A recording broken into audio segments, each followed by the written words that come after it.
அல்லாஹ்வுடைய நேசத்திற்கு அல்லாஹ் வைத்த நிபந்தனை ரசூலுல்லாஹ்வுடைய மேலே சொன்ன ஹதீஸ், ஒரு அடியான் தொடர்ச்சியாக கடமையான வணக்க வழிபாடுகளை செய்து நஃபீலான வணக்கங்களையும் அதை தொடர்ந்து செய்கிறான், அல்லாஹ் நேசிக்கும் வரை. நஃபீலான உபரியான வணக்கங்களை அல்லாஹ்விற்காக தொழுபவர்களை அல்லாஹ் நேசிக்கிறான். அல்லாஹ் ஆனால் நாம் அல்லாஹ்வை நேசிக்கிறோம், கடமையான தொழுகைகள் கூட எமக்கு கிடையாது. ஃபஜ்ரை தொழாமல் உறங்குவோம்.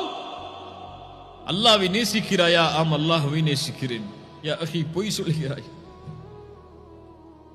அல்லாஹ்வை நேசிப்பவர்கள் இரவிலும் பகலிலும் அல்லாஹ்வை நெருங்குவதற்குரிய வழிகளை தேடி தேடி அலைவார்கள்.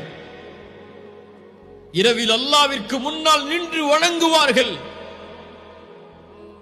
தன் இறை நேசர்களை அல்லாஹ் அழைக்கக்கூடிய நேரம் இரவுடைய 3வது பகுதி.